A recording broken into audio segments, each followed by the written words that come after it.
So a lot of times people say that you don't work with them when they're in this kind of mood. Come! You do. And that's the mood that you actually care about. Okay. That's the mood that you care about them listening you at. So not working in that mood is actually making you not be able to control your dog in these kind of predicaments. And always when you have a problem, like, there you go. So I made sure that I can consistently see him. So if he is not visible, then I will 100% correct him for not being visible. So he was corrected for going out of my sight. Now he does know what it is. I will explain to you how it all works. Come! So you can do it this way, right? So you can call your dog right before he makes a mistake. And he doesn't touch me. He's not allowed to touch me. He's not allowed to jump on me at all. Okay. And he needs to be back to me. And again, I will let you know, and I will teach you how to do all of this. I just want you to see it as far as your, video. He has a personal time, so I'm gonna let him do his personal time. I always step and I wait for them, because as a family members, we don't just leave. A lot of times when the people leave them while they're doing their business, it creates a lot of anxiety on the dog, and they're trying too hard to push it out to actually be with their people. Come! So anytime you call him, that's the response that, so he didn't touch me. He jumped up and down, but he didn't touch me. He would be corrected if he touched me. And again, we will talk about all this. This is just your video of, how to, do your exercises. So you see the mood he is in, right? And you see how much he is listening. And that's the mood, again, that he needs to be worked on. So don't just think, well, he's crazy, so that means I'm not going to work him. Oh, he's crazy, I got to work him. In that case, you will consistently work the dog that is in this crazy stage. Come. Good boy. Very nice. Very nice. Now you also see that I am sometimes don't hold him. Okay, don't hold him here at all. Sometimes I make sure that he is staying with me for the duration of that. So couple things that's happening here is, first and foremost, when I want to call him, I will call him. And for the sake of the exercise, I will call him here many, many times. And you should be too, when you take him out in your backyard or you take him out, whatever. So you should be practicing that when you don't need anything, because majority of the time you only call him when you need to bring him inside, or you want to get him out of the trouble, or whatever it is. So we're not doing that. We're doing it all the time as a training exercise, right?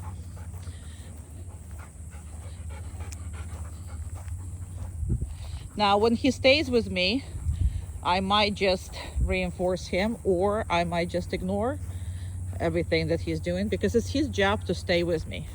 So as of right now, what I'm going to do is I am going to turn back. And he needs to notice that I'm turning back. And you see he noticed. So I'm not calling him for that. That's his job to follow me. And I'm also not reinforcing him, because it's his job to follow me. So either way, what I'm doing is his job to check in, is his job to notice. Come! And that's obviously outside of the time when I'm demanding to call him.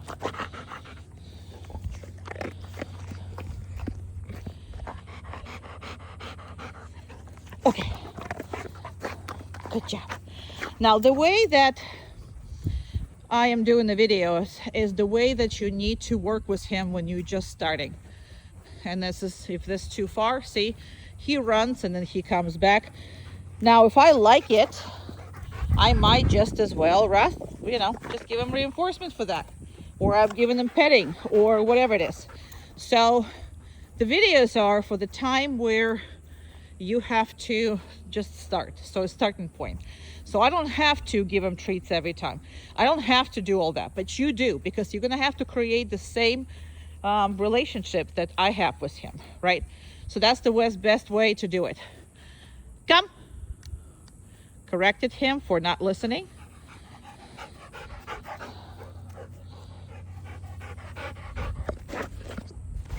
He knew he was wrong. Now I'm not gonna reinforce him. I made him. Okay. I made him come, but I'm not gonna reinforce him. Very good. Let's go. So when he was wrong, he got corrected, but don't give him punishment and a no and the donut right away. Come. Good boy. I saw him right away moving. Good job. Now he gets reinforced. Now another thing is, you notice how I totally not mad at him, right? So emotions have nothing to do with dog training. So he's wrong, I corrected him and move on. He's right. In the next second, I am already petting him and loving on him, and nothing actually happened. So a lot of times when you see the dog that only listen when you start raising your voice, is because you only reinforcing behaviors when you're mad. And if that's what's happening now, I'm not telling this is what's happening in your house, not at all. I'm just explaining myself at the moment. So if you not get mad at him at all, that's your poop. Yes, it is. If you're not mad at him at all, then he will always best be happy. And again, sometimes we're not robots. They're not robots either. They're going to have issues and problems and whatever. So as long as they're listening, and again, they're listening, and I'm giving you the teeth so you can actually correct the dog if he is not listening and still make him do what you want him to do. Good boy. Very nice.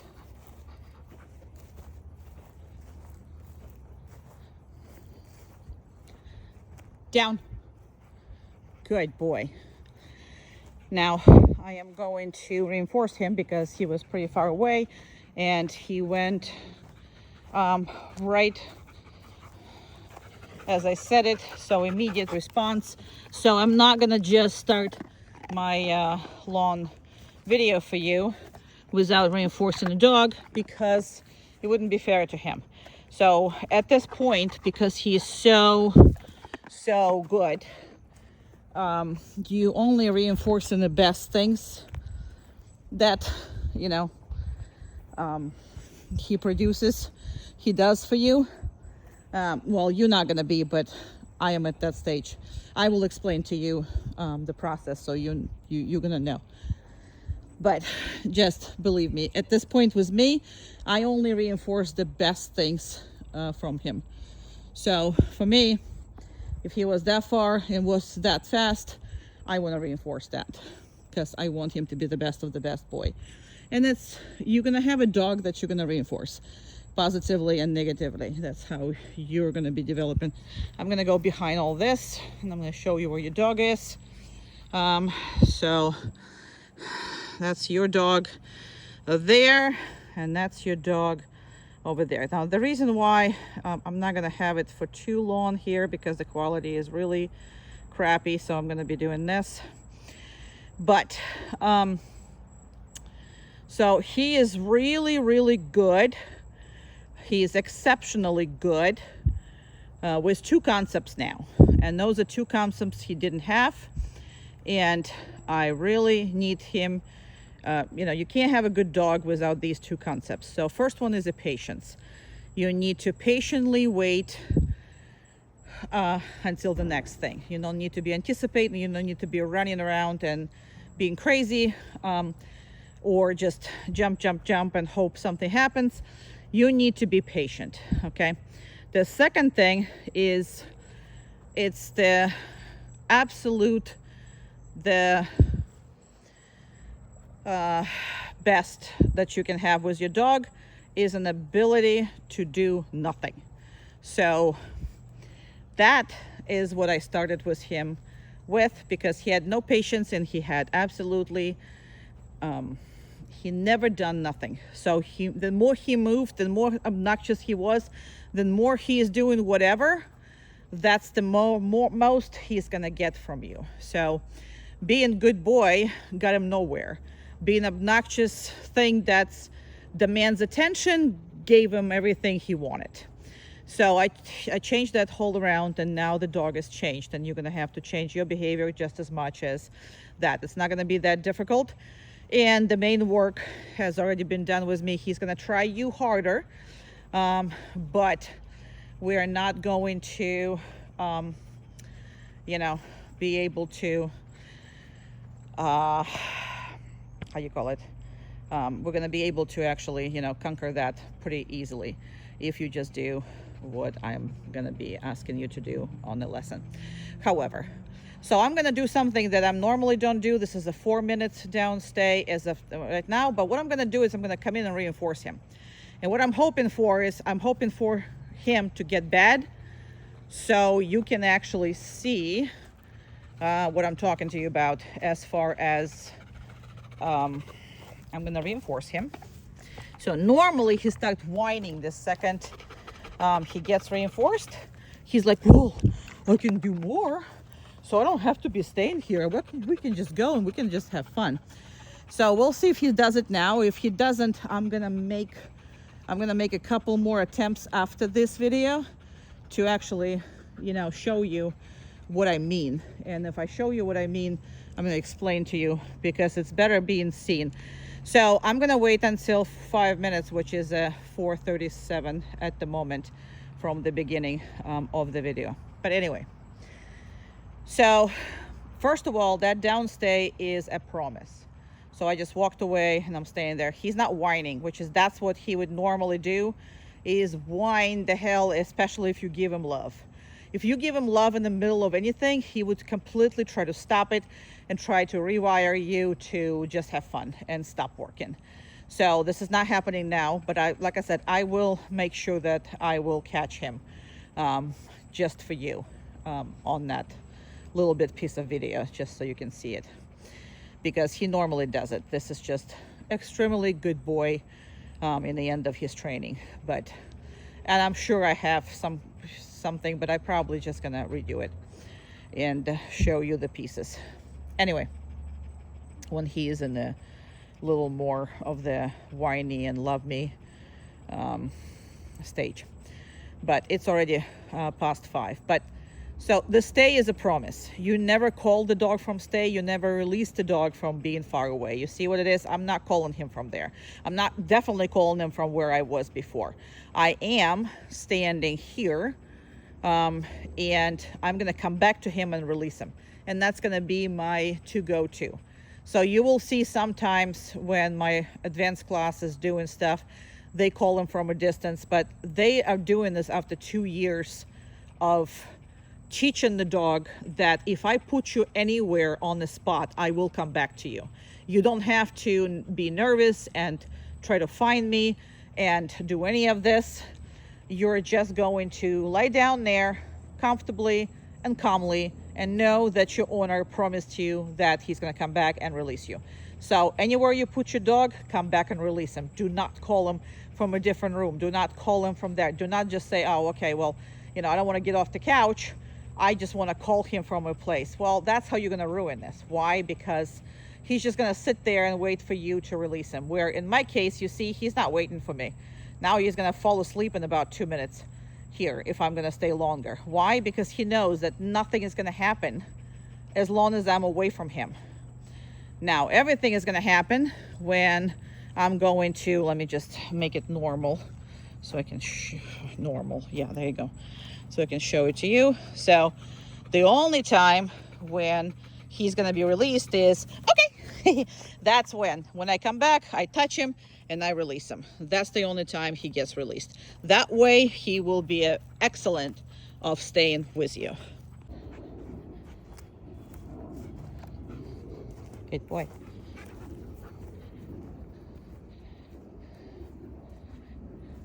Down. Good boy. So why is this important? You can control your dog from a distance. It's always important, okay? So a lot of times you might not want to recall the dog necessarily, but you want him to stop running towards somewhere. You want him to, and you just basically want him to listen when you said so. And a lot of times when he's doing that, okay, it's easier for him to go down and still look at what he's looking for versus where was I with the phone? Sorry. Down. Versus, you know, okay, good job. Come back to you, turn your back to whatever it is happening and turn back. And this is just general compliance. This is just general stuff, which is fantastic for the dog to practice. And a lot of people let this go and don't practice this. They are regretting it later, because there's sometimes when I say, well, use the down, use the down from a distance, and they said, oh, I don't know, he's not doing that. Okay, well, he's not doing that because you're not doing it with him. So very useful. So don't underestimate this. And it's very good for your relationship. So anytime you say something to the dog or you follow through, down, it's exceptional for your relationship. He's learning that you mean what you say and you are paying attention to him and you are working with him. And as you can see, he loves it. It's not like he's doesn't love it at all. He loves that.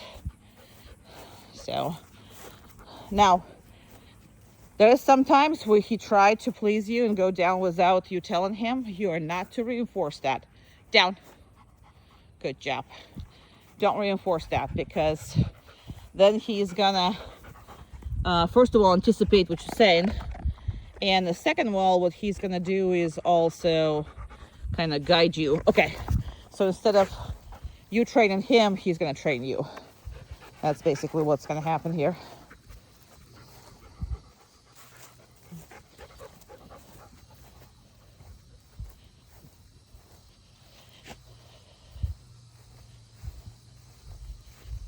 Now, I do a lot of repetition for you. So that's the down. Good job. As you see, I do a lot of repetition. Now, first of all, there's two reasons for that. Okay, reason number one is that if he is willing to do it 25 times for me, but not willing to do it for you at all, then that's a relationship issue, right? So I want you to understand that this dog understands what I'm asking him to. He just doesn't want to do it for you. Down. So he understands it very, very good. Okay. Second reason is dogs are creatures of habit and they're looking for patterns. So a lot of times, you know, whatever you're doing right before this, you do one thing and whatever. So by repeating commands like that, down, you are breaking the patterns, okay? And you're just making him listen without understanding why in the heck is he doing this.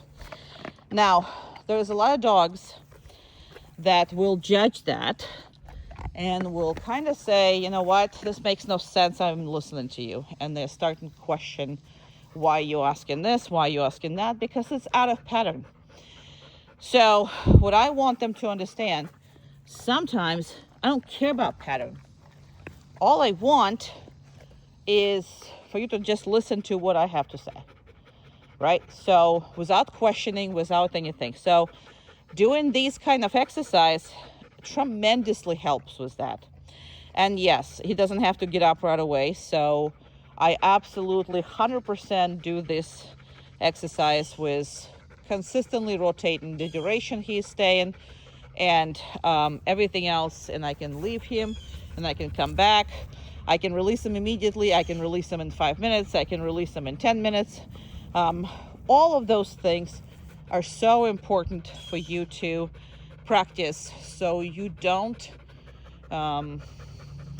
repeat your patterns as much. You know, just we are also creature of habits. So, and very in everyday life, it's really hard not to create those patterns. However, I am going to reinforce him for being such a good boy. Okay. However, that doesn't really, now he's anticipating. So I'm going to stop the exercise because see what he's doing? Now I already saw he's going to anticipate. So now I'm not going to say a word because I didn't say anything before. I'm not going to say anything. But the exercise is stopped because I'm not going to let him direct what we're doing. Okay, we're not doing that. So now another thing is, no, he really can't stop exercise by himself either. So I am going to at some point restart it, or just going to repeat one, or whatever it is. Again, then more random you are, then better your dog is going to listen to you. Then more predictable you are, then more he is going to anticipate whatever it is that is going on. Do it sloppy, if at all, because there's a pattern. I mean, the next thing is this, so why in the hell are we jumping through hoops? That's kind of sort of the mentality, not of the dog, but how I can explain it to you, obviously, so you can understand all that. But I'm gonna let him sniff here. We're gonna finish the video. It's been too long, but you get the point. So he doesn't get, what a good boy, he doesn't get to make those decisions. He doesn't make decisions for you as far as that, that kind of thing. So yeah, the more random you are, then better you're gonna be. Good boy. I love you. So some manners, some important manners. So as we walk in here, right, it's not my job to call him to follow me. It's not. If I turn around, I mean, it's not your job either.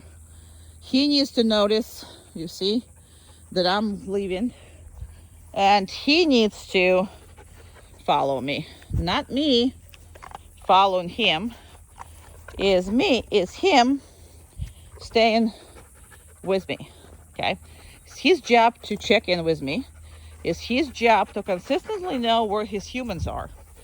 So now, this usually happens during imprinting if you do this right with a puppy. However, good boy. Normal, usual families don't know about this, don't really do that.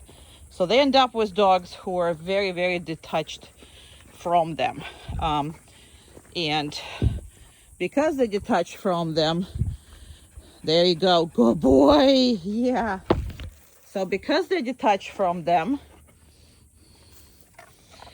you get issues with, I'm sorry, I don't know where the dog is, so somewhere here.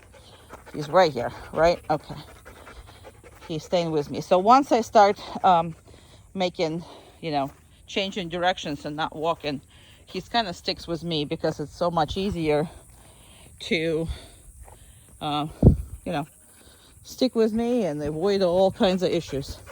So basically, when they don't naturally learn that when they're babies, because all the babies are follow mother or follow family, and they kind of understand that. So that's what imprinting is, follow the mother, like all those little duckies, right? Well, we usually put the dog on the leash drag him around the neighborhood, and he never have to actually, you know, he never have to follow us at all. So because of that, he's constantly attached. He's never learns this. So right now we're learning that. And that's another thing that comes is what I want him to do when I stop. Now, you see, that's a big yard, right? I don't want him to roam around because behind this bush, I am not capable of seeing what the heck he's doing over there. So having said that, I don't want him to run around over there if I'm just standing here or doing something here. Now, I also don't want to demand what he's doing because I want it not on the obedience part, I want it on the manners part. So what I'm going to reinforce is whatever I like.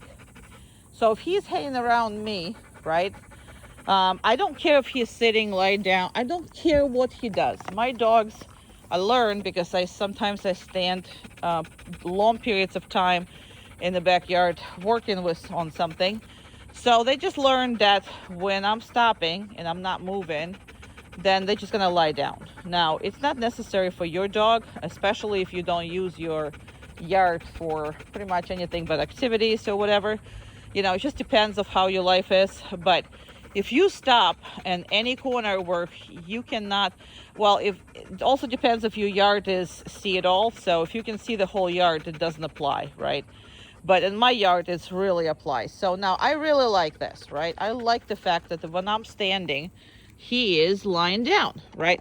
So I will just reinforce them randomly. Now you can, why you see me using food a lot, right? Because what I want you to do right now, I can just pet him and he'll be happy for that. But your petting used to be free, okay? Everything that you gave this dog was free before he comes back from this board and train. So you pretty much made your affection worthless as far as, you know, money goes. So he does not consider that as something he has to earn. He thinks that he can just get it anytime he's cute, which was happening when he was just cute. So now it's all gonna change. I hope it's gonna change because I'm not saying that he's got conditional love. That's not what I'm saying. But when he's good, the love should be a hell of a much more pronounced, right? Because you want to show him what's good and what's bad. And you're not going to be able to show him if he gets kissed in his butt 24/7 for every little thing, right? You're not going to show him that. So there's going to be a difference. So as of right now, I am going to ask you to hand feed your dog, use treats a lot. And this is why you see me. What you see on these videos is, I probably repeat myself, but I do this often. What you see on these videos is what I want you to do when he comes home. Because this what builds the relationship. Since the currency of your love and your petting and your affection has been devalued, you really need to, and it's going to go back again. I mean, you can put that value right back on him. And you can use that really frequently. But all I'm going to ask you to do is divert your excitement about the dog towards something productive. So, for example, there's really no need for your dog to get loved and affection the second you rolled in the house, right? When he's going nuts, everything is whatever. So when you can give that love, 5 minutes later, it's the same love. But the dog is not that excited and aroused, and arousal is not happiness. Now, if you see how, people is like, well, my dog needs to greet me, okay? Do you see how dogs between each other greet each other? So when they respect you, they greet you very politely. They don't greet you like stupid puppies, greeting everybody until they get corrected in the family, right? That's why they get corrected in the family, so they don't put the paws on each other. They don't jump on top of adults, right? They get corrected. And when they come in in a low, submissive way to ensure their pack, life that is happy and everything else. So that's your biggest issue is gonna be when I bring them back, is to shift that pattern of your affection.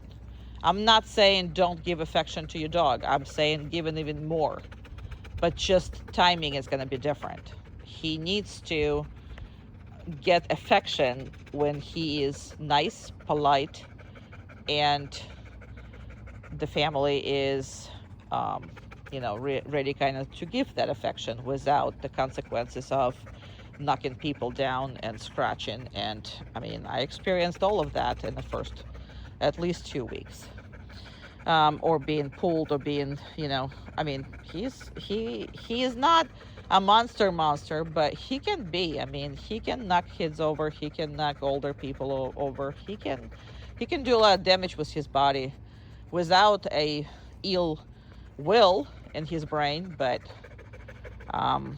you see how he's just standing? So I didn't put him on the downstay at all. So when I move, see, he moves with me and he's free to go again. Does that make sense? So, and he kind of have me in his sights, and you see that the whole time, and that's what it is. Good boy. And if I stop again, that's what you want. I hope you got the point. And if not, we'll talk more about that. Who's ready? Let me just get the phone in the one hand. Okay, please. Good. Very nice. Now, the difference between the place and the Dior, down and all the other stuff is the fact that place is actually a boundary. So he doesn't have to be on the down or sit, or he can stand, he can spin in circles, he can bark, he can, I don't care what he does, as long as he's not leaving. I'm just gonna stay right here for a little bit. As long as he's not leaving that spot right there. Okay, that's the only time where he's correct. So the only thing you want from him is literally to not leave that particular spot. Now, also what you have to remember is dogs are not really aware of where their butts are, but obviously aware where their front feet are and their elbows touching, whatever. That's where you can maintain. So his butt can be a little bit off of this. Now, the reason why I'm using, see how his elbows are on that blanket? I'm going to reinforce him, because you want to reinforce him a lot when he's on the place first time when you brought him. Now, I'll talk to you about more places. The reason why I use this is because I want him to understand that he needs to be in the vicinity of that. And that vicinity can change. So I don't want anything, for me, for training purposes when I first train him. Now, that can be absolutely anything you want it to be. It could be, a dog bed. It could be, whatever. It can be anything. And in Florida, actually, it can even be the, take the electric tape and just put the thing on the floor. And, just as long as he has the boundaries. So this blanket's boundary is where his elbows needs to be.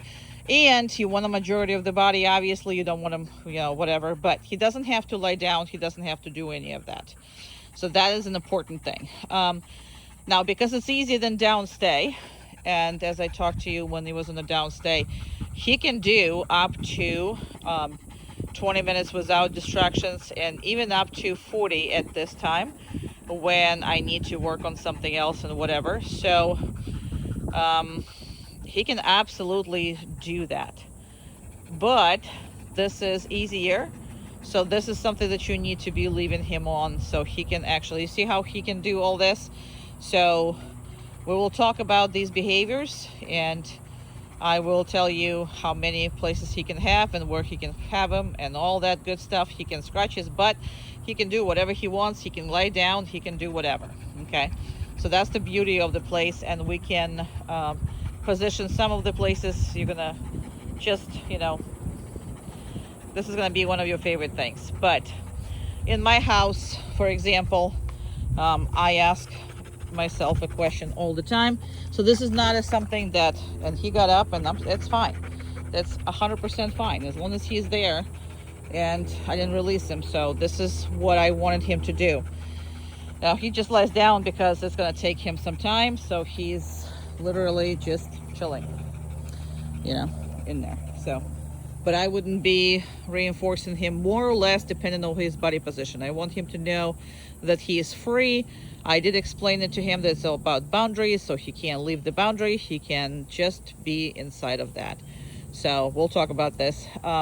So when we're talking about the dog training, and when I pass the dog on you, I'm not going to ask you to make any kind of changes into your daily routine. This is ridiculous. What we need to do is to fit this dog into your daily life. So for example, and this is just an example, I always going to ask you when you have, a family dinner, family, whatever, you have a family dinner of any kind, family gathering, whatever, where is your dog? The dog should be on the place. For, at least time when you're eating or time when you're playing, whatever it is, you're doing something that you don't want a dog, and then you can release him, he can be free. And then if something else is going on, he can 100% go back on his place, so he's staying out of the way. So we're gonna need to put all this training that we're doing into your routine, not as an add to your routine. I will ask you to do some adds-ons, but that's not critical as much as putting this obedience into your routine. So we'll go over your day and fit some stuff in. Okay, so that's where it's going to be. And just like a downstay, it's a promise that I'm going to come back. So I will never break that promise on the dog. So I'm going to come in, and when you're releasing the dog, you don't have to praise it with a treat or petting or whatever, because the release is already something positive to that dog. Okay, good job. Yeah, let's go. And he's actually going to go back there because he is most likely, he didn't go exactly back, but most likely he's going to want to come back to get more treats. But no, you did not. You good boy? Yeah, you good boy. If you stay long enough, he wants more treats. So you can see he loves it. You can see that this is nothing that's bad. This is actually exciting. And look at that face. Look at that face. Look at that face. Yeah, you're cute. You're cute. So place could be two things. Not could be. Place is always two behavior. Going to the place and staying on it. Dogs love going to place game. You can play with them half the freaking day and they will be happy. Okay. Place. You see why I have this thing that they can knock over? Because I want to teach them that you have to feel whatever it is you need to feel under your feet and see where the boundary is. Okay. Good boy. Place. So this thing, they absolutely love. So I want to elbows on that. So they're technically on that, but I'm going to move him just because I want him a little more on the place. I'm not going to reinforce it. So it was a picky, like I could leave it alone, but I don't like leaving it alone. And the reason for that, now his butt he can't control. So whatever the butt is, he can't control unless you do something like agility. We normally do agility and also group classes. Then they understand where their feet are. Okay. Good boy. He can jump up. He just can't touch you with his paws. I don't care about dogs jumping. I care about them touching. Please.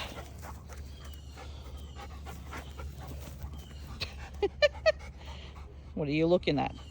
Good job. Got distracted for a second.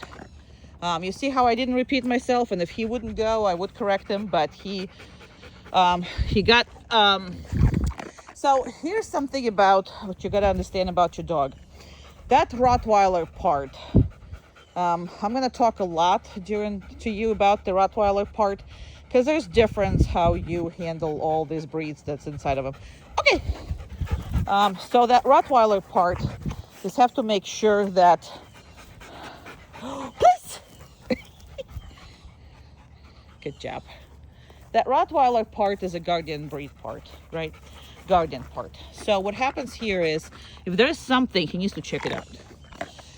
Now, if it would be an Aussie and it's something, I'm gonna tell her right away to go and take care of whatever it is I'm asking her to do, because she's not responsible for protection of the family. She's not responsible for who's coming, who's going. The herding parts of it is she's responsible for the sheep, so she is responsible for,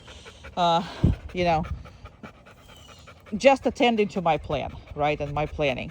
Rottweilers are there to protect you. So that guardian part of it, you need to let them figure out what it is before they start moving, or they're just not going to listen.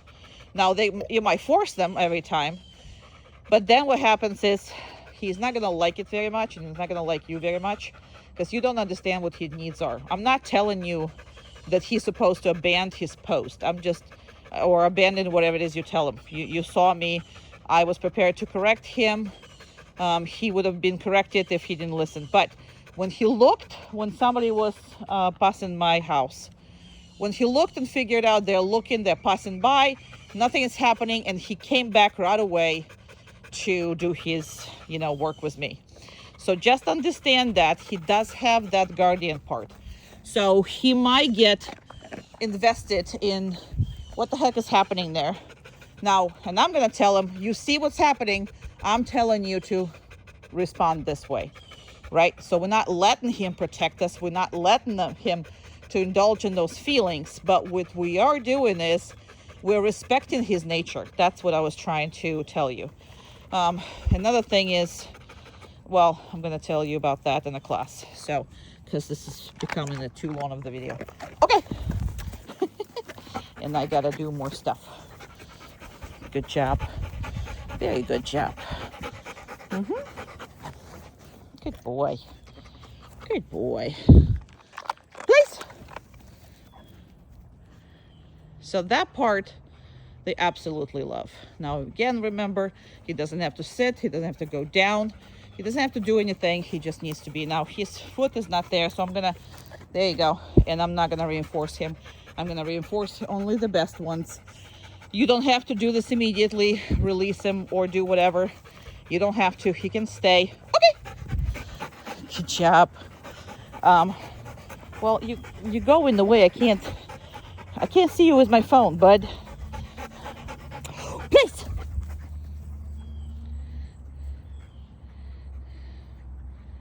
Good. He figured it out all by himself. He got overexcited, and he just went. He almost went wrong, and then he corrected himself. Weren't there, so big reinforcement. And that's, again, as of right now, all you reinforcing is the best responses. You don't have to be. You're gonna reinforce a lot when he comes back to build your relationship. We'll talk about that. But I don't want you to reinforce crappy behaviors. That's why I don't really show you the middle of the behaviors, because I want you to have a black and white vision on this training. So he's either right or he's wrong. If he's right, you praise him. If he's wrong, you correct him. Now, if he's kind of sort of right, you're either gonna kind of sort of correct him, or you kind of sort of ignore him and you're not reinforcing it. So that is a gray area that I don't want you to be. So you're gonna figure it out and make a decision every time. Is he right or is he wrong? And you're gonna praise when he's right, and you're gonna correct when he's wrong. Make sense? But it will make sense once the lesson is over. So I think we're done here But don't, people a lot of times underestimate this part. They send the dog to the place all the time, but they make him consistently only stay there, and they never actually play this game, like go into the place. You see how much he loves it. So that's should be a game in you guys are game plans. You know what I mean? Like, it should be a game you play with him. I mean, he loves it, and you can send them from a different room. You can send them from anywhere. Teaching him too. So I'm gonna show you how to introduce the place, how to create the place in your house or in your yard or whatever. We'll talk about all that. And I will actually demonstrate you how we introduce it, because we are going to introduce a place to him in your house. So please do not forget about this part. Is that more fun and games you play with your dog, then better relationship you're gonna be, and less nasty you're gonna have to be to each other. You know what I mean? So then, by that I just mean you're not gonna need to correct him. You're not gonna need to as much, because your relationship, you're gonna be fun. You're gonna be something he actually wants to please, versus you're either indifferent what he was, or he doesn't like you because you make him work too hard without, fun on the side. We'll play hard, we'll work hard. That's pretty much what they appreciate.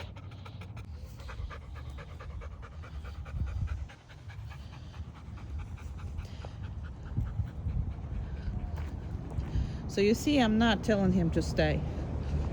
So what's happening is, if I tell him down, I am gonna have to release him, and he's not going to get up on his own. I'm gonna go and get some props here. So what we're gonna do now is what's called a impulse control. So majority of the issues you have with your dog is due to the fact, see how he was not happy about this, but do you see how he stayed? Right? So that's important.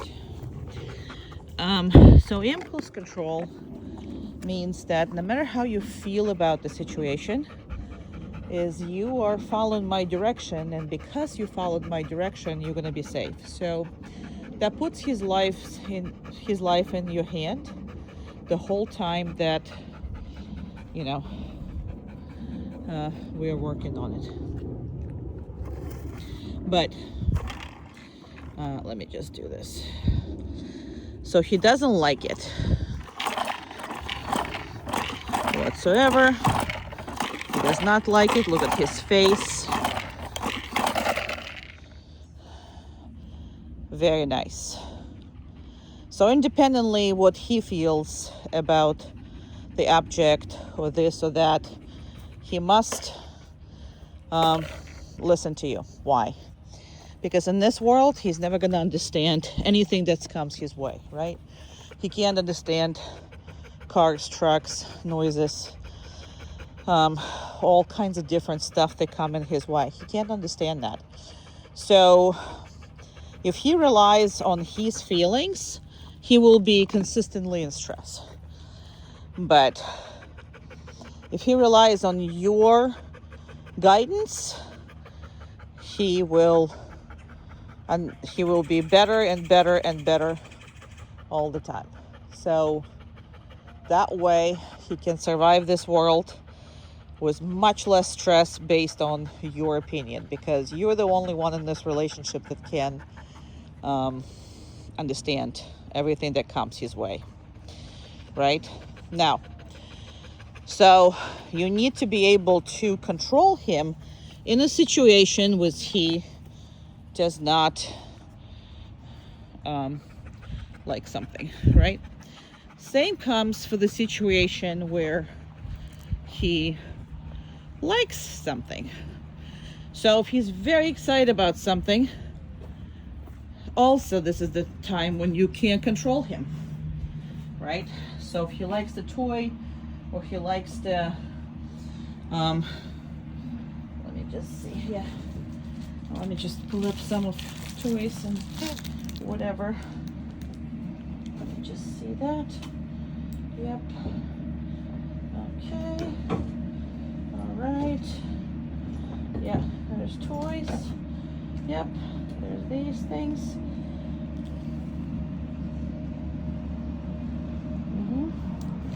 All right, I brought a bunch of them. Now you see I'm out of his sight and he continues to stay. You gotta practice these things. So that every time you disappear and you come back, it reassures him that you are going to come back, that you are the one that's not gonna abandon him. He's never gonna get abandoned, right? And that he's gonna be good. He's gonna be okay. So same thing with when he gets excited, right? So just because this needs to be done with all his favorite toys. So he wanted to get up, he didn't get up. I am going to reinforce that. He did not get up, he wanted to get up. Now at this point, he's not as excited about these toys as he will be excited about your house toys. Why? Because I did practice impulse control with different things. So he's pretty much generalized on all of that. He wants to go. He didn't go. Oh yeah. He wants to go. He didn't go. All right. Helicopter.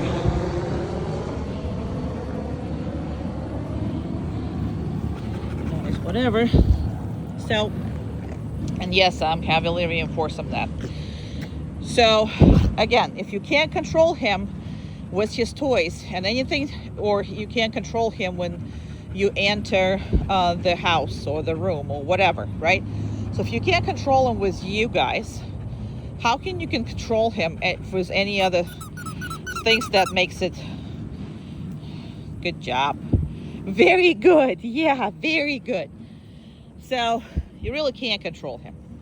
And that's the point, that every time you see him overly excited about everything or overly not happy about something or scared or have anxiety. Now, your dog's anxiety,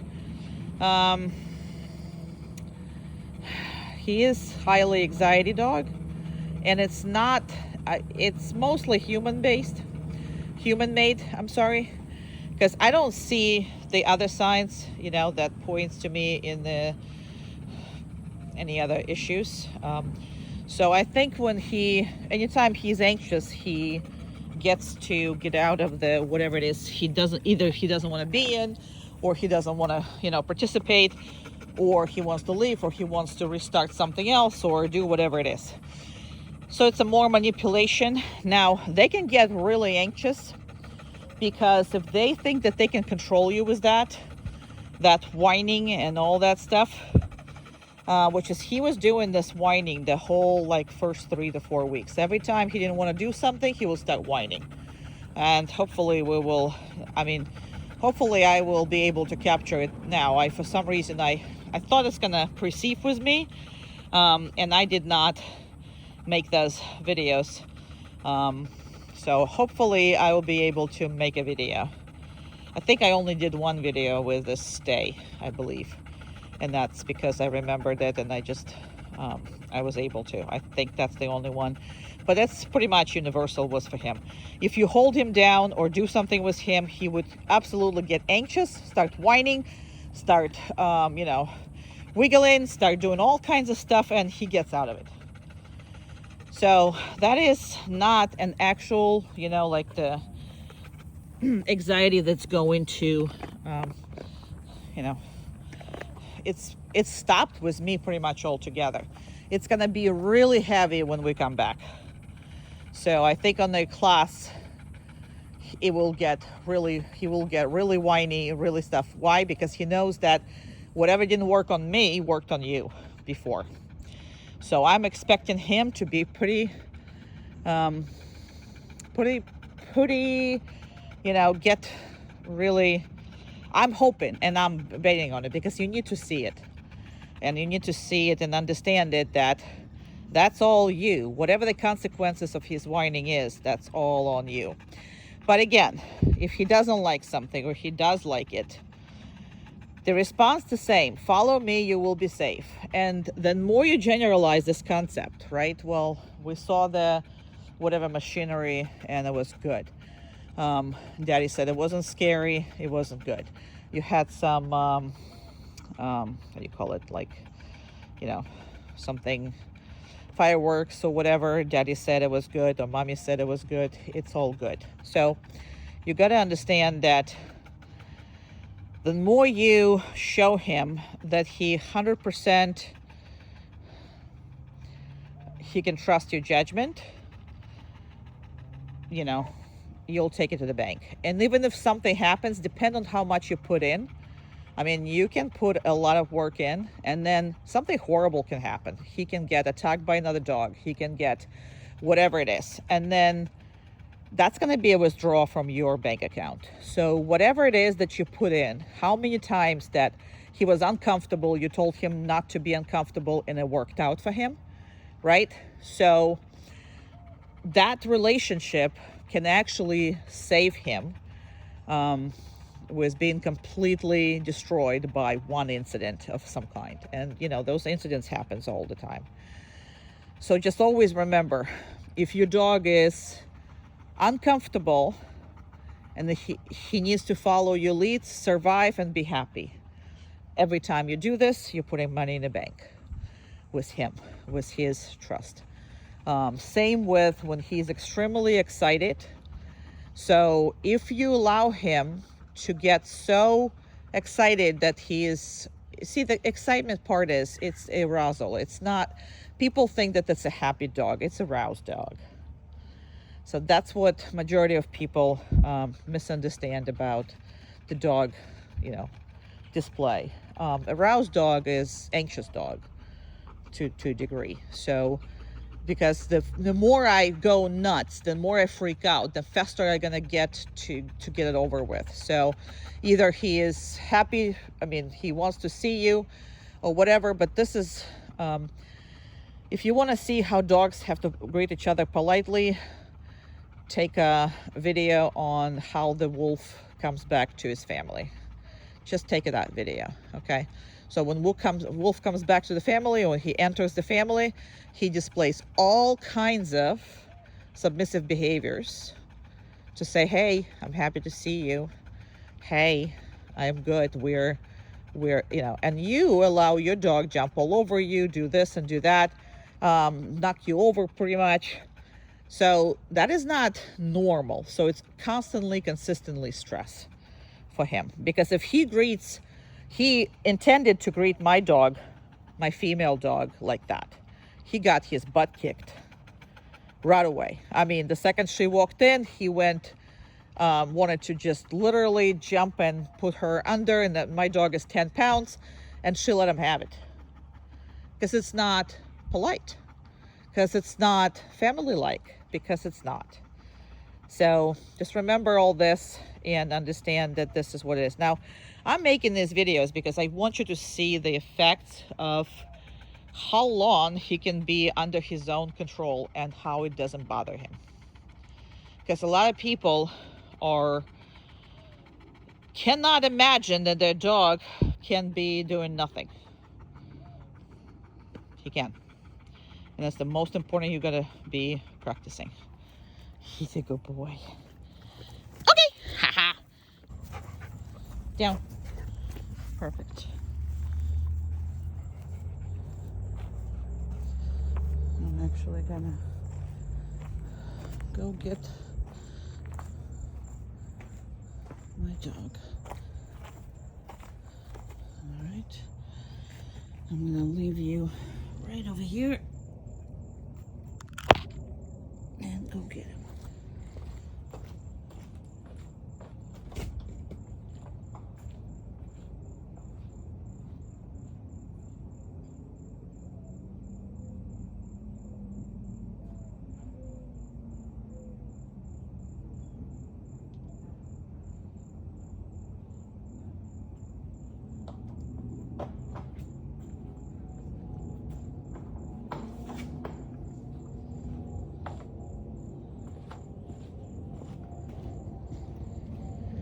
a good boy. Give me a second. Let me coordinate everything here.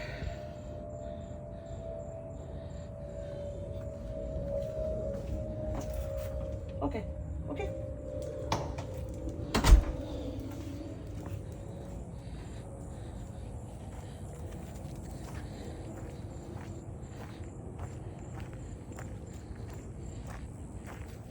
Chair.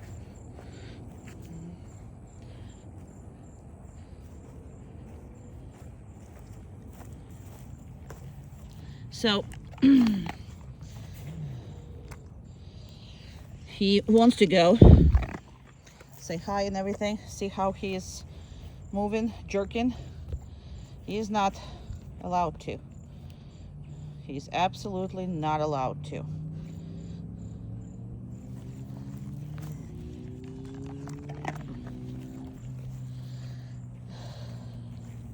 So we will have a deep discussion within 1 second. Uma. Good. Very good. We will have a very deep discussion about how he interacts with dogs with you and whatever. So this is how he should be interacting with friends' dogs if they're trained. Only if the dogs are not trained, or he needs to be interacting with dogs who are outside dogs, who are not familiar dogs at all. So that's basically how he should be doing this.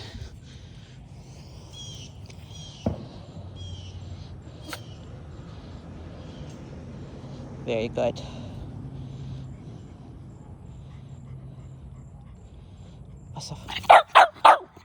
No. Very nice.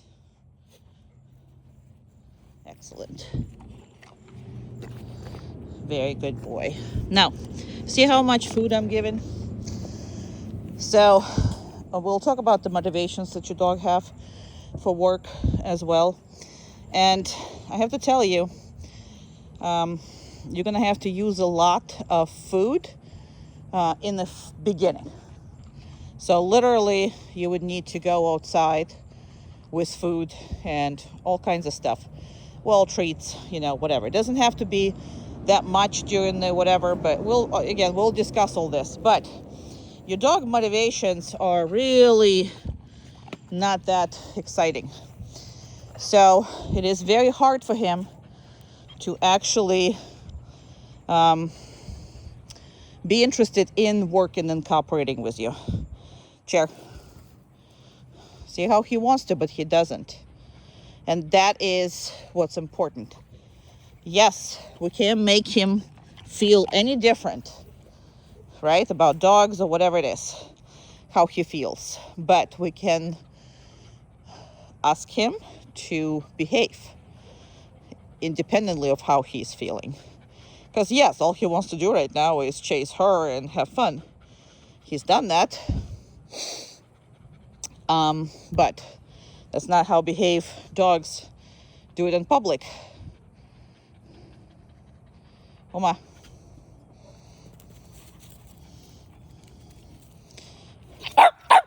Around. No, down. Good.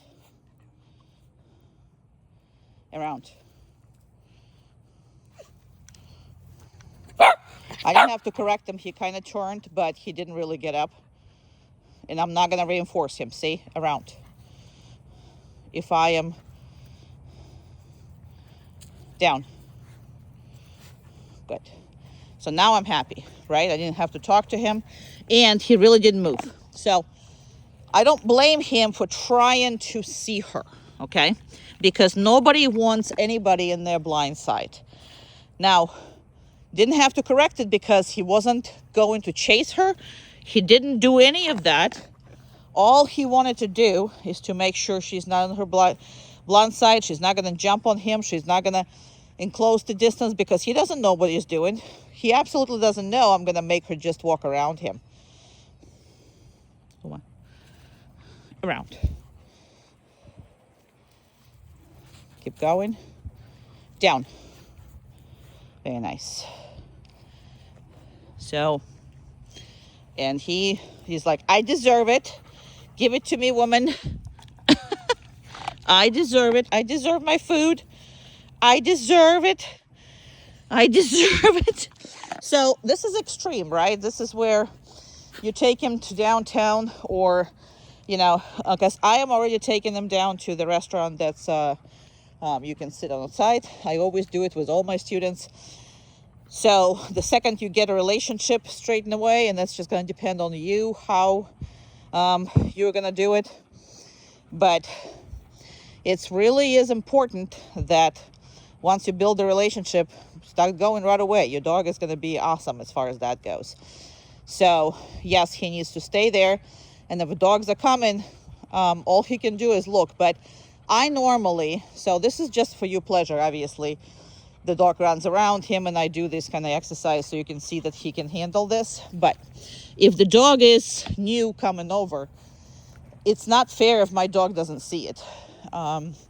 So I will get my dog up and put in the position, put on the down the way he can see everybody who's coming and going. Because being caught on the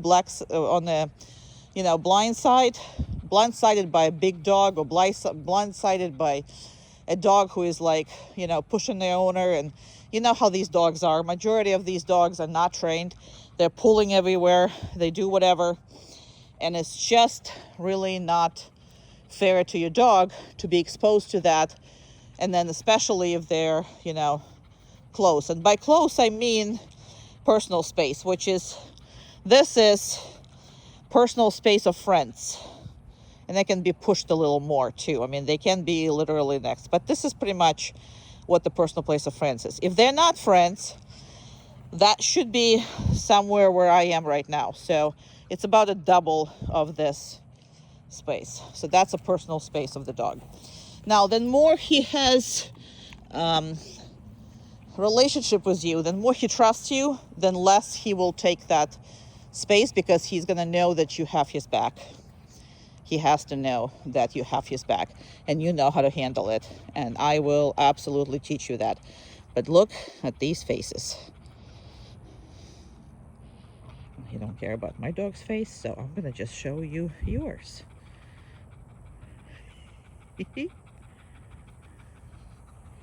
So that's it. Uma, around. Keep going. Keep going. Chair.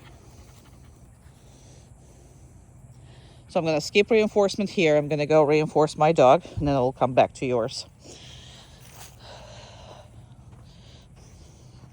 He did very well. However, he's already been reinforced heavily for that. So I'm just going to reinforce for staying afterwards. And that's it. Okay. So let's see how he's gonna deal with the random boundary. So we used to have chickens, so that's used to be what this gate is all about. So dogs don't go there normally, so we'll see how he's gonna handle this boundary. Now I'm just gonna normally turn in this. So this is generalization of general boundaries. I'm gonna reinforce that heavy because that's what I want him to do. I don't want him to, just because the door is open to somewhere he doesn't understand or know, that he's invited, right? So you should be having set up boundaries, and you should have set up the boundaries that just happen. Let's say you got somewhere, you're, I don't know, somebody else's house, you're your different house, you're, whatever it is you are. You go to the store or whatever. So anytime there is a door, and I'm gonna really reinforce them right now, because again, I don't teach these things.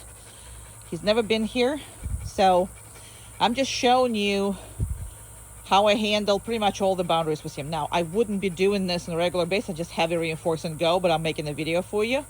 Okay, good boy. And he's like, ooh, I don't know, where am I? There's a good boy. So he comes up, he's like, what are we doing? It's like, I have nothing to do here. Yeah, that's right. Nothing to do here. So Didn't call him. He came up by himself. Is like, why they, you know, after the exploring what he has here. So we're going through the same thing. I am coming out through the doors. So he decided, whatever he decides to do, I'm just gonna let him do. Now you see this distance between this wall and the end of that door, right? That's what the boundary is. He can be anywhere and do anything. And now he decided to even lie down. Now this is his decision. So I only care is if he pushing through that boundary or not. That door represents you're not coming over unless you're invited. So I'm gonna reinforce this heavily as well. And again, he can stand, he can come up right to it. He can do whatever he wants. And you see how I'm leaving? I'm not, you know, leaving like a crab or whatever. I can go through anything. He needs to have a permission to go through the doors, any kind of doors. So that will prevent you from letting them out to some kind of situation that you have no idea what this is about.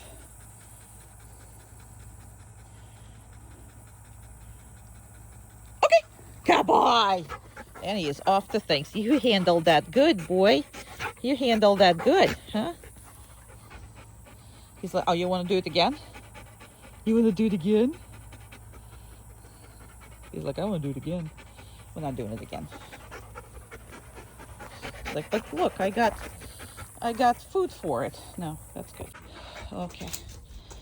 So, yeah, you want to go on the grooming table?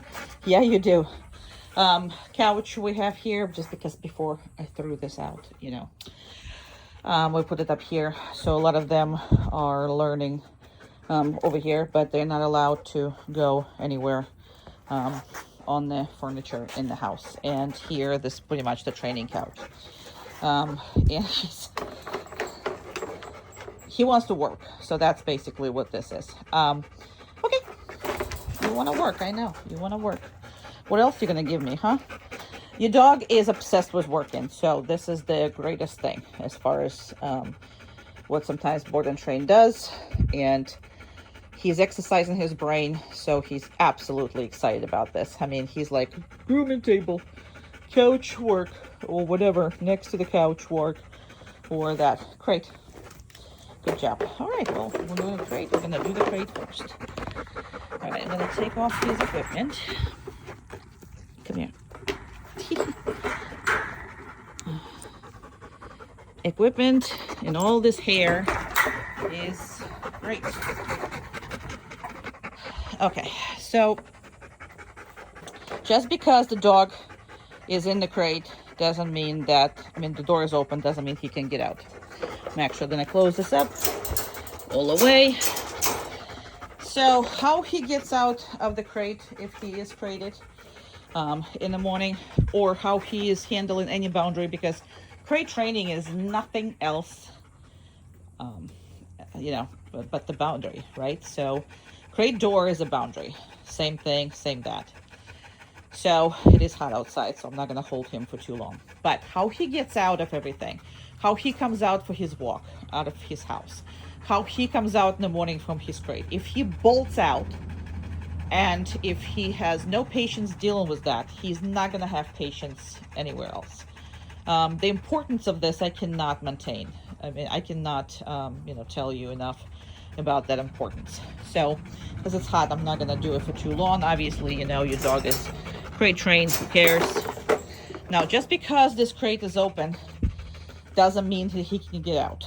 Now, same thing with the, just because the collar is on him, he doesn't really know the collar is not on him, and he's not doing this, because I will explain to you how this color works. It's going to be up to you, obviously, to maintain it to whatever degree that you want. But the better you maintain it, the better the dog is going to be, because all you're going to do is maintain. So yay or nay. Let me just put the equipment back on the dog. So we decide to play with it, which is fine, because he's not coming out. That's all I care about. Okay, he is playful as far as that goes, so he can play as long as he's not pushing himself out of the crate. And sometimes he try to grab the collar, so for that he will be corrected. However, I am not like all strict about, you know, like completely, because when he gets petted, he loves it, so he moves. And a lot of times, you know, if he is obnoxious about it, I will correct him. If he's not obnoxious to him, well, you know, I mean, he is excited as far as dealing with you, touching you, and coming out, and all kinds of stuff. So exaggerated behavior, right? Obviously exaggerated behavior, but that's how you need to be doing this first, probably a couple weeks. You got to exaggerate everything to make sure that you're having the same amount of respect from him as I do by the end of this journey. Okay, so we'll talk more about this. However, I really, really, really want to accentuate your attention that boundaries assist his patience. And his patience with you, his patience with environment, his patience with what we're doing next. So because he's so smart, and he is incredibly smart, your dog is fantastic. Because he's smart, right? He wants to predict the future. He wants to, okay, what are we doing next? And he wants to have some sort of control over it. And a lot of people let them have control over it. What that leads to a lot of anxieties, because imagine you in control, but then everybody is just not following you, right? So people think that giving them control over the environment in this kind of instances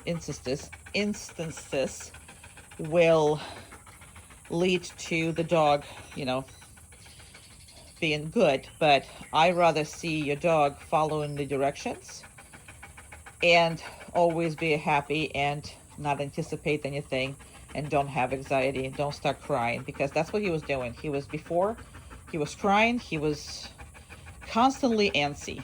And I'm sure you know that, because anytime he's not getting what he assumes that he's going to be getting, he was crying, he was whining, he was demanding, he was whatever. Now he's, okay, well, there's nothing I can do until she says that I can leave. He wants to leave. Do you see his body language? He wants to leave. He's kind of nicely asking me to leave. He's lip licking, he's doing whatever, but he's holding himself. And when he's ready, okay, good job, yay, good boy. And again, he can jump next to me, around me. He just cannot do it when he is touching me. And see how he's ready to do next thing? That is what your dog is all about. Love you. No. Okay. Now, what I find is the easiest to work on this. For some reason, dogs love others' dog food. And once I found out, I was like, I don't have to use the treats for this. They just, I mean, if it's a different, somebody else's dog food, oh my God, they're nuts for it. So what's going on here is, first of all, he can't go and grab it just because I have the food, okay? That's number one. It's not his food either, but that's what makes it much more valuable, right? So what I want to do is, I want to keep maintaining the understanding what no means. So what no means? No means stop whatever you're doing right now. So normally, here's what I want to happen. I give a treat, he's eating it, right? That's what normally I want it to happen. But if I say this, no. Okay. Until I release him, he really can't touch it. So that's the difference between you can have whatever you want, because that's what I'm assuming, or you can't have it, right? So I'm not putting too much time on this, because it's kind of sort of, self-explanatory. So if I drop something, or it's something on the ground, I don't want them to have it, because he's not a garbage dog. There's no need for that, right? So if you want to reinforce him, you can 100% reinforce him with something else. But we cannot be reinforcing them with whatever it is on the ground. So practice that. Now you see I didn't say no to it. So In the video, when I was trying to hand him the food, I was saying no in between. And in this case scenario, there is going to be no no's. Why? Because without no means you can have it. There is never in my mind when it's okay to pick up a food from a floor or pick up a food from a counter or any of that. So never okay for me to experience, for dog to experience that. So, and I will do this in the kitchen. He's been set up for this. He's been a lot of times set up for this because it's so easy, you know, to let him get into stuff. But he needs to be able to control it. So I set him up all the time. So I do something and I just drop stuff. And if you don't set the dog up, then you need to be ready 100% of the time when it actually happens. And most of the time you're behind the power curve because you're reacting, so you're not being proactive. Stealing food, picking up stuff, and whatever. It's all about being proactively training. So you're setting the dog up and you do this. So here's what I also do in my yard, right? So in my yard, okay, you had enough of that food. So in my yard, if I have a very large, let's say, steak bone or something like that, right? Because you want it large, so the dog can't just grab and eat it. So when I have it, I just put it outside and I just put it on the, I don't know, in front of the front door or close the front door or whatever. And I let him out. And the second he finds it, he can't pick it up. So once he learns that he will find this in different places, then you're not going to have a very high vet bill for having, let's say, any kind of workers or somebody drives by and tosses out the chicken bones, you know, left over from the chicken wings or whatever. And then here you are going to the hospital, taking them all out because your dog grabbed and ate them all. So I like to be prepared for that, and the only way I know how is to set them up, because it's not like you come, you know, around to these kind of situations all the time. And is he forgot about this? No, he didn't forget about this. Now, another important thing is that he needs to understand that when I pick all these things up, right, he's not eating it. So there is no happy ending in this scenario. Now, in my case, right, I only had like a handful of somebody else's food. So most likely, and I just dropped by mistake, most likely he's going to get it right now as being a good boy. But he doesn't know that. But let's say if I drop the cheese, he will probably get either his treats or a piece of something that is very different. So I want the dog to understand the message. You're not going to be successful in eating stuff that falls or stuff that you find laying around. So that will initially stop him from going after it. But yes, he will at least eat that. Oh my God. Yes. All right. He did good. Now, is he happy about this? No, not really. No, because, you know, he's not excited and whatever it is, because he's right now working. This is hard for him. I mean, he normally had food. The food goes in the mouth, right? That's where the food was going. Another thing is he really didn't know how to settle. Like, he really didn't know to. He was, if when I brought him here and I will be sitting here, he will be all over the place. There will be at no time he actually come up and be with me. So that changes just because he now wants to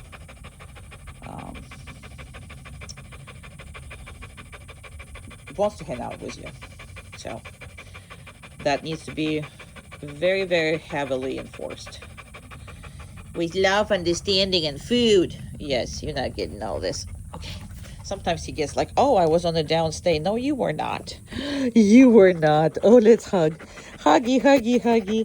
Huggy, huggy, huggy, huggy, boy. So it's very hot, but I want to stop next to this truck because it's making a lot of noise. Very good. Kind of get him And now we're gonna come in. I don't have enough hands. Give me a second, I'm sorry.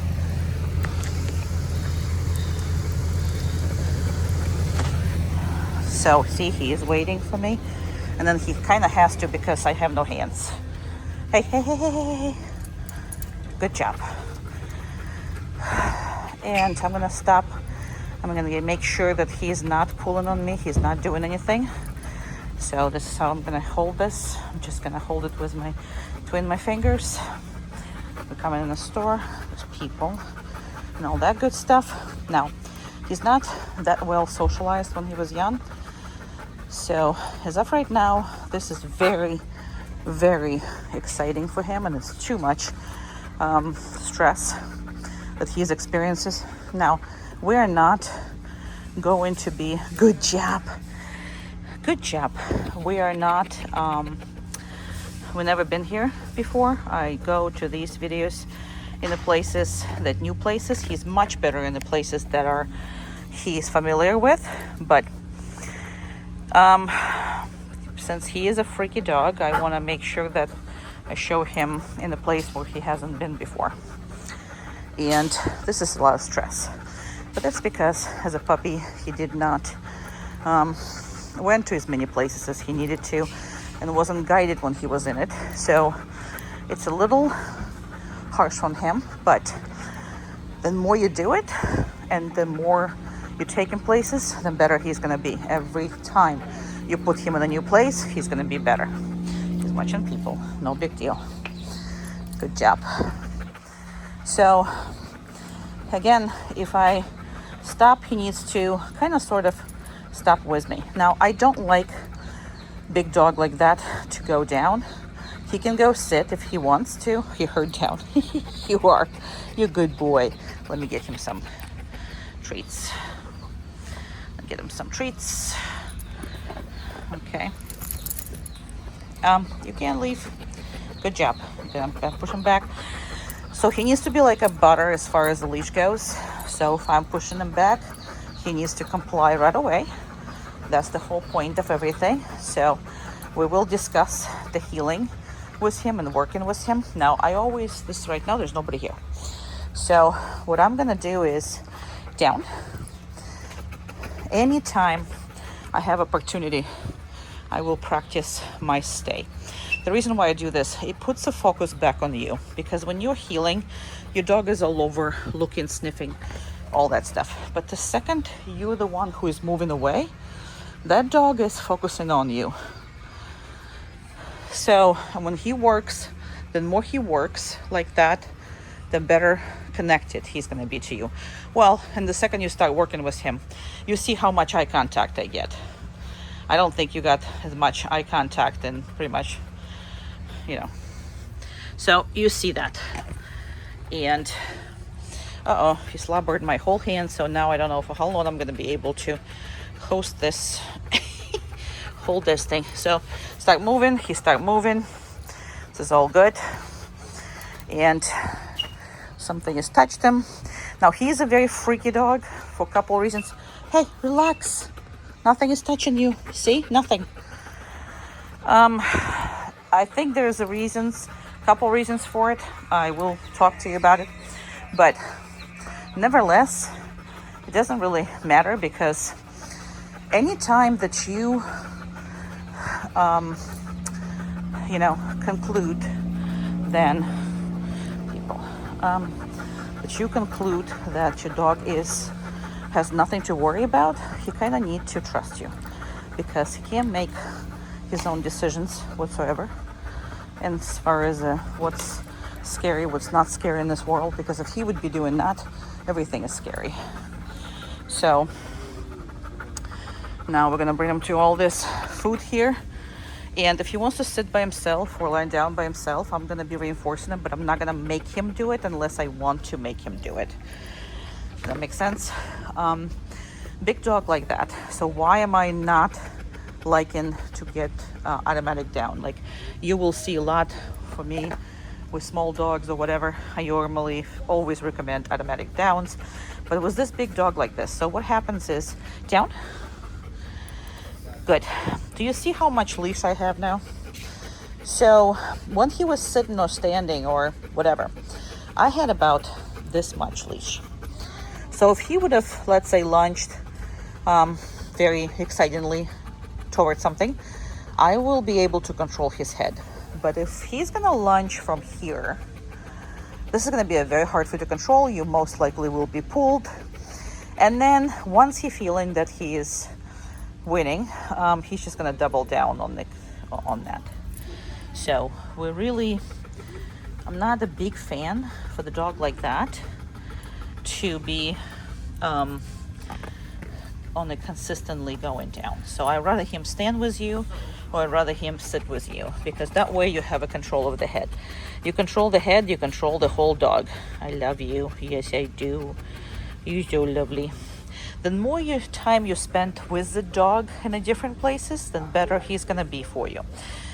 So his early socialization wasn't the best, meaning that not enough guidance and not enough places to go to and actually get used to be in public and get used to be all that. You might have done a lot, but he's freaky, and I have, like I said, I don't remember if I already said it, but I kind of have an idea as why he's freaky.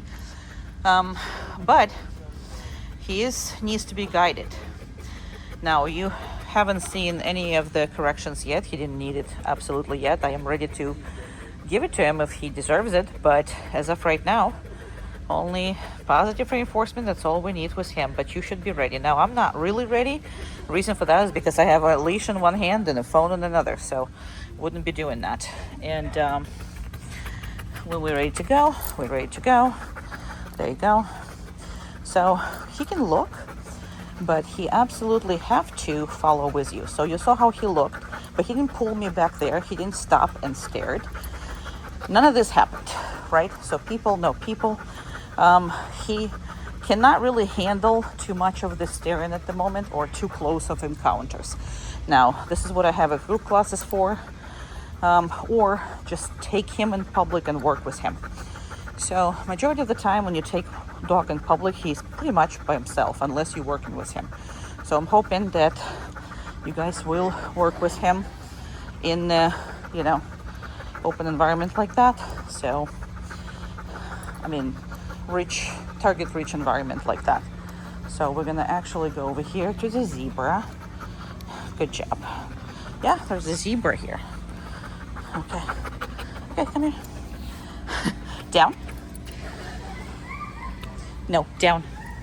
Good job. I'm gonna drop that leash, even though there's people there. But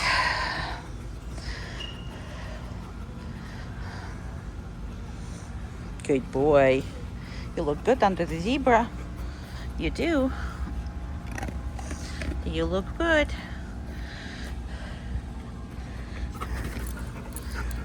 Hey, down.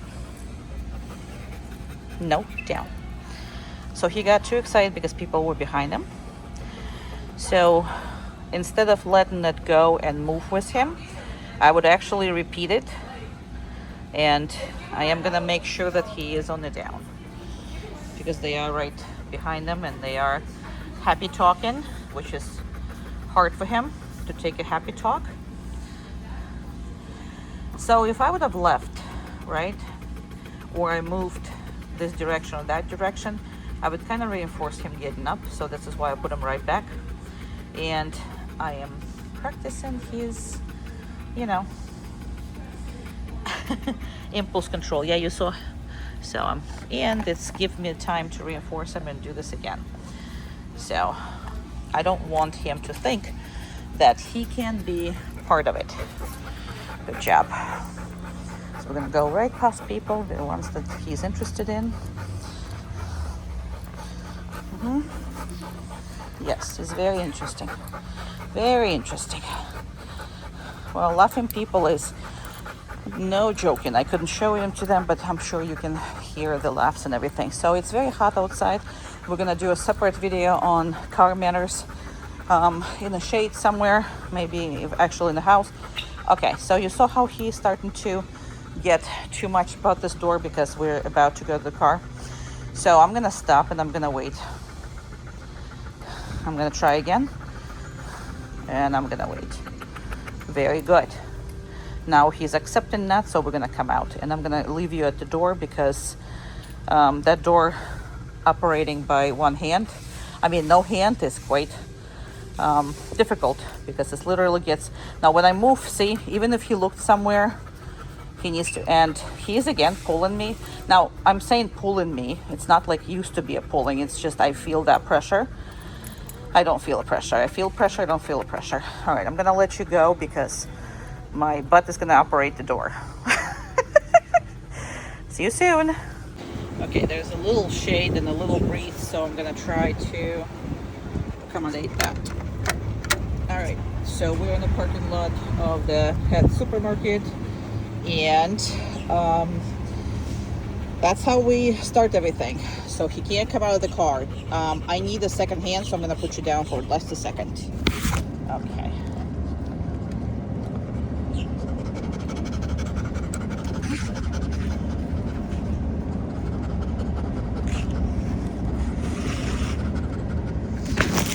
Okay, I put the leash on him. Sorry about that.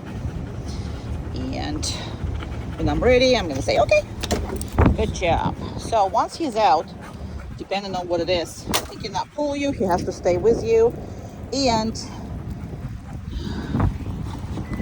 he can look around because you're not really doing anything, so he can look around. As long as you start walking, he needs to be doing just that. Walk. Now there's a car, people, kids, all of it. So let's go. Cars, people, kids, all of it. So again, same kind of principle. We're gonna learn how to walk him. There's a nice cars that's stopping for us, which is very nice. And he hates these doors, so we'll see how he's gonna do. And actually, he's doing very well. Very well with it. Very well with it. Doodle. That's just a doodle. Okay. And so how he went for this, because the guy was talking to us, so every time somebody talks to him, he gets all round up. If I stopped and talked to them, it would be much worse. So you gotta advocate for your dog. So if people ask, I'm just gonna stop here. If people ask if they can pet your dog or they can tuck your dog, he's working. That's what should come out of your view, because if you're gonna start letting random people touch him or get him excited or get him whatever, it might not end up as well as anybody thinks, because there's a different feelings that he's gonna have. Now this is what I love, right? You see my head and I'm controlling his head, I'm right here, but he is stable, he is sitting, he's doing everything absolutely correctly. So I am gonna reinforce him one more time. Don't be stingy on treats especially when you go out in public. Don't be, because it's gonna cost you. That's until obviously you build a relationship. You gotta have to understand. You see how I'm not telling him what to do? He knows if I'm going and we're just gonna do just that. Okay, so now he's kind of, again, if I feel this, I'm gonna stop. I'm not going to proceed unless I'm correcting him, and right now I can't correct him because of I have no hands as far as that goes. So I'm gonna go all the way here, and again I'm doing this, so I'm gonna actually ask him to go down. No, down. Okay,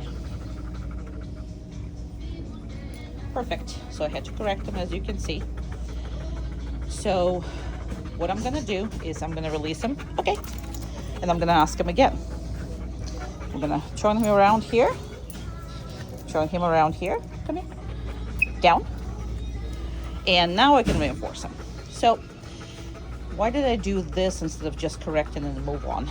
So a couple of reasons for this, because it's not really fair for him if you don't take him to too many places. So if you do, obviously he's not going to do that, but he's that excited because he's never been here. There's so many people, and there is a carts, and then there is a food, and then there is a treats, and then all kinds of stuff. So I want him to have a positive experience, not necessarily a negative experience with that. So I'm gonna ask him to redo this, and hopefully he will do better next time. And I was late on the correction. Why? Again, because I only have 2 hands over here. I wouldn't be that late on the correction if I didn't have to do the video. So, but this is over arousal, right? This is a dog who is just, okay, we're gonna go, and I'm gonna stop right here. I'm gonna try this again. Down. So this is amazing as far as that goes, even though he is looking around and he is too much happy about it. I'm gonna reinforce him. So all his experiences outside, I want to correct all the stuff I don't like. However, I want to make a genuinely positive experience because he doesn't have too many. So when you don't have too many experiences with something, you start not liking them. There's people behind him, so it's okay. He can look. As long as he is moving his feet forward, I'm okay with that. So again, he's jumpy, and a lot of times he didn't notice that change. Some dogs notice like it's a water and they actually stop and look and whatever.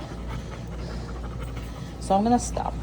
He can look at the fishes, he can look at the people that's around us. I can't really make it. I actually get violations from YouTube if I do this. Now if he wants to lay down on his own because I stopped, I'm all for it. I'm not gonna reinforce it. I'm gonna reinforce his sit, as you notice. I also not gonna let him, you're a good boy, yeah you are. I'm not gonna let him pick up stuff from the floor. I'm not gonna do none of that stuff. So, but always remember, general experience. So if you want him to like going everywhere with you, you cannot be wishy-washy, meaning that you cannot just let his mistakes go.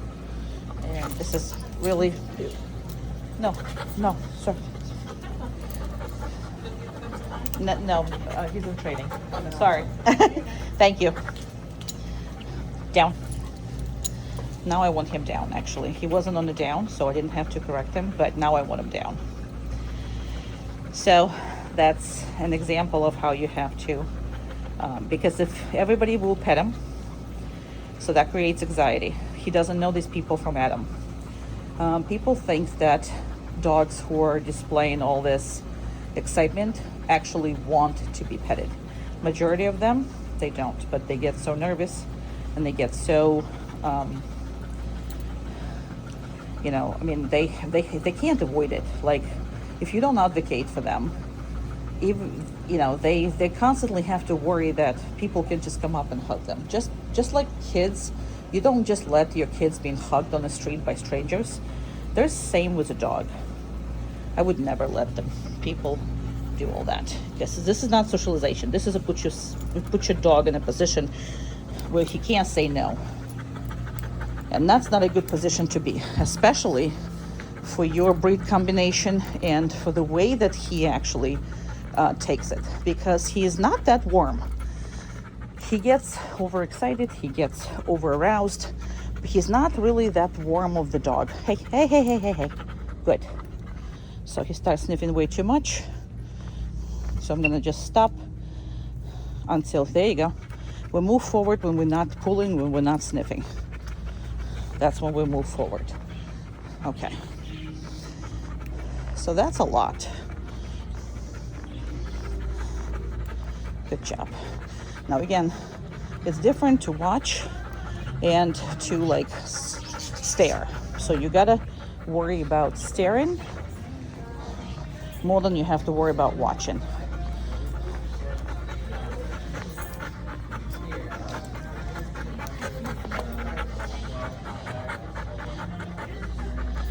So this, what you see, people really reading it as, oh my God, he's so happy to see these people.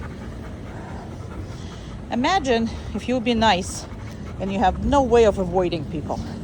Imagine that state of anxiety that is gonna hold you for a long time. Well, that's how they feel when you don't advocate for them. Now, again, we're coming back to the car. What's happening here, there's a lot of, it's too hot, so I'm gonna just take him in. But we will discuss what you should be doing if it's not that hot. Okay, bunch of people. In, come on in. Oh, don't pretend. Come on up. There you go. Now this, don't let him ever do that. He can jump in. Good job. Now, he will do this to you, like he will pretend he can't jump if he doesn't want to. And then he's like, oh, just, just hand me. Just handle me. No, you can jump. You will jump by yourself. Make him do it. Let me just take everything off and we are done. All right, okay. Okay. Now, I'm not being that much careful because I do want him to, get used to a kind of little more rougher idea of that. And I mean, I'm not rough, but maybe a little rougher than I would be, just because I'm training. So if I wouldn't be training, obviously it would be nicer. But I want to make sure that sometimes you put some pressure on him. And again, this is just a little bit here and there. For the most part, obviously I'm not doing it. Okay. All right. Okay, obviously I'm not going to show you all of this. However, there's a couple things that I would never actually allow anybody else to do. And that's mostly includes, let me just reinforce your doggy. That mostly includes nails. I would not let anybody do my dog's nails. I would 100% do all the nails myself. And I will make sure that I pay him good. And my point is not to do the nails. My point is to do the nails as a practice and pay for each and every nail. So it does not being bad for the dog. And if I, perfect, good job. Very good. He was quite sensitive on this. So somebody already did something, because puppies normally don't care about the feet at all unless you hurt them a little bit. So now majority of the time, because I'm not need to be, all I'm doing is down. Good. All I'm doing is, see, like pretending I'm bad or whatever. Good job. Yeah, good job. You're gonna have to move here. Come on. Move for it. Come on. Good. Come on. Good job. All right. So I'm not even like this right now is good. So I'm gonna hold it. Okay, I'm gonna work on that. And I'm gonna pay him for it. Okay, so please practice these things. And again, normally right now I cut 3 just because I wanted to show you. Normally I wouldn't be doing that. I would literally do a 1 and then whatever, and then another 1 and then whatever, so perfect. Very good. Especially when he's like not protesting like this last one. I am not gonna even go there, but I'm gonna start with a different one. The also reason I know that he is not been necessary, down. No, down. Yeah, I want to hold. Good boy. See how I held it until he actually relaxed? That's how you practice with that, okay? You practice with that just like that.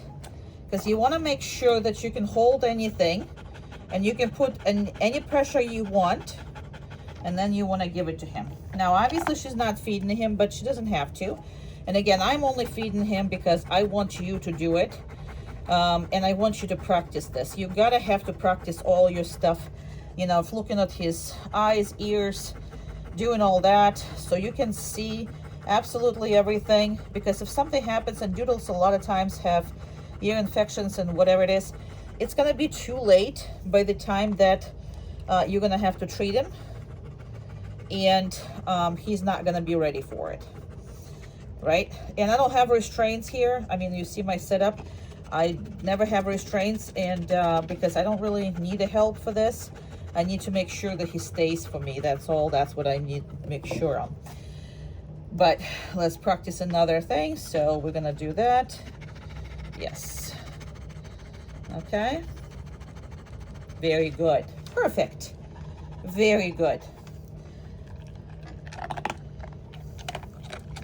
And he has really no issues with the back ones at all. So I want to hold it. Very nice. Good. I want to be able to hold it. Okay. And if I gotta get him up, come on, up, up. Come on. Good job. Come on. And I gotta turn you. Come on, get up. And stop. Okay, yes, it's shaking. Maya's shaking. That's a good boy. Very good. See, I practiced that because sometimes it happens. And I'm gonna pay him for it and see how he calms down. And he's good. And I'm gonna do the tail. And I'm gonna do all that, different brushes, whatever it is that I need.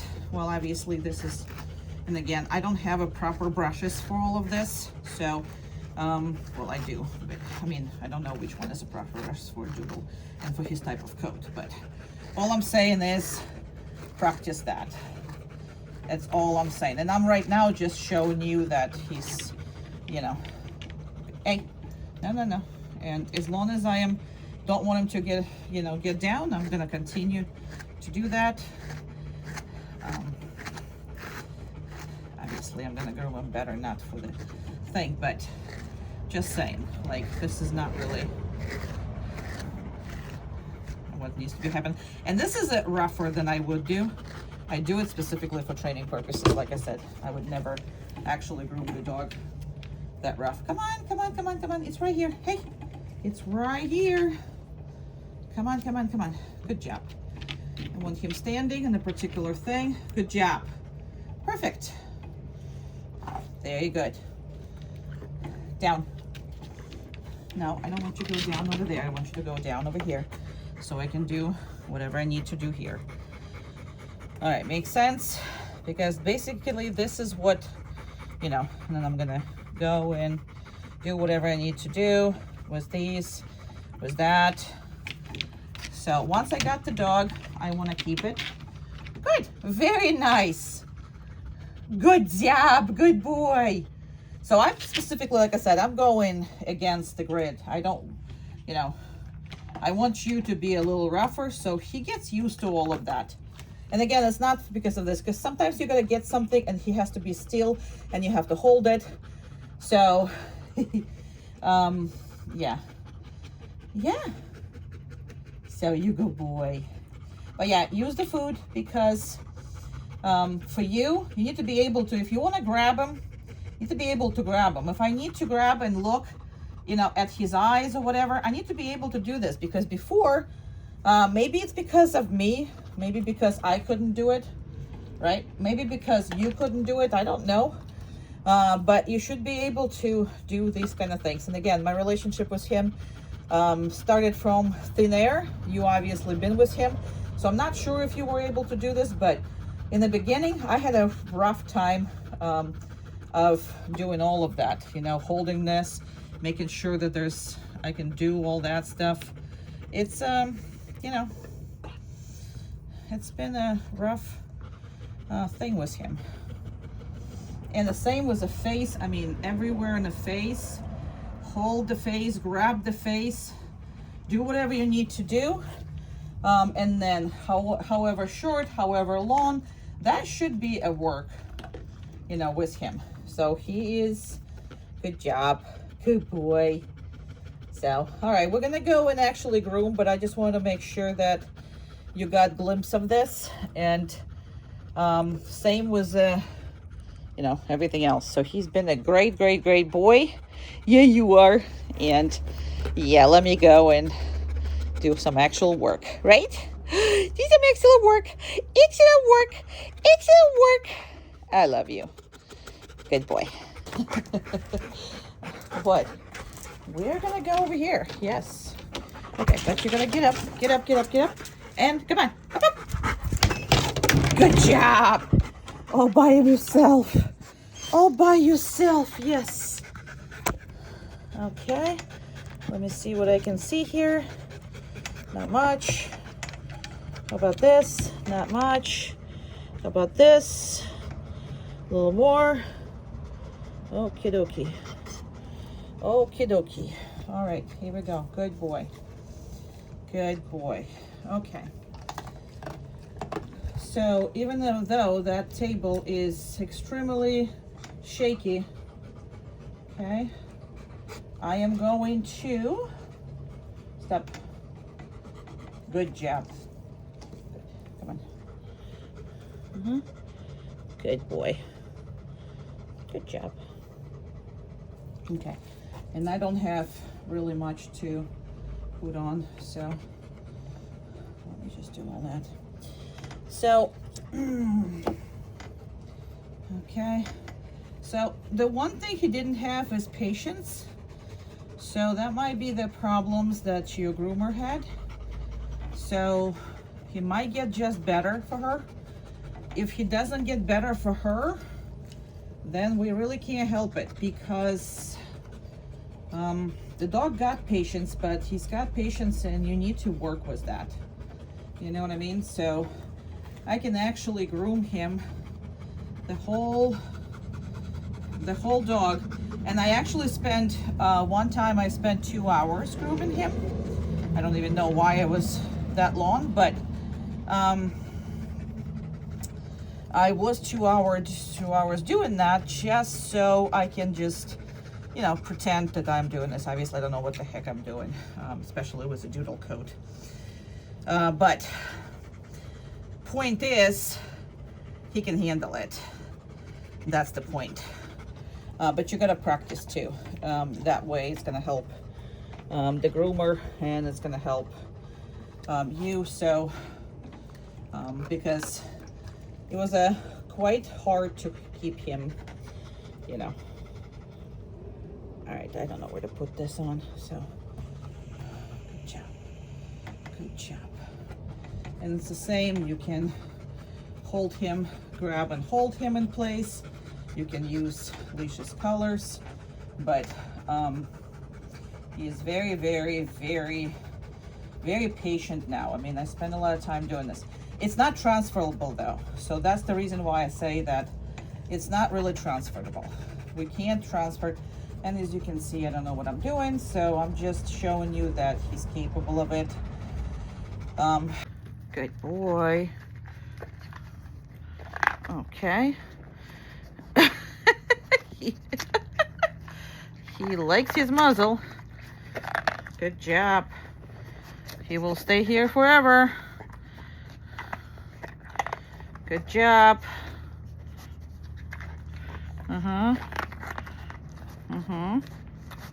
Good.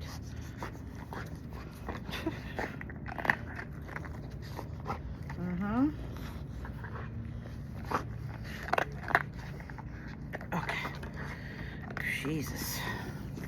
Jesus, somebody likes it. Hey. Jesus, somebody likes that muzzle, huh?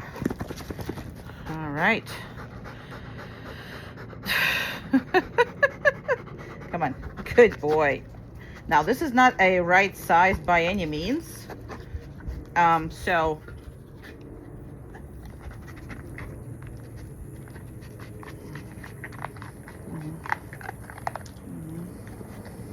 good. See, it's kind of really bad for him. It doesn't fit him, but it will do just because. So that's what you do when you probably should get him a normal good muzzle, because for Rottweilers they make special muzzles. His face just needs to be measured, and a normal muzzle should be you know, because this, I can't tie it up, I can't hold him, because if I put this on, it's gonna be it's gonna be really bad for you know, desensitization, because it's not gonna be comfortable, and he's gonna, you know, end up hating it, because it's gonna either hit his nose or hit his eyes or whatever this is. But he does know, obviously, how to do this. Good. and he likes it. So you will just need to make sure that you get a muzzle for him. But he's good. I normally like to have muzzles trained on all of my dogs, just because, not because they're aggressive, not because of whatever, but you know, just if he's hurt or if somebody needs to be, you know, whatever it is, the muzzle needs to be put on. Good job. I want to make sure to be proactive in it, not reactive. See, that's just the wrong size. Yeah, I know. He wants it, but it's the wrong size. All right.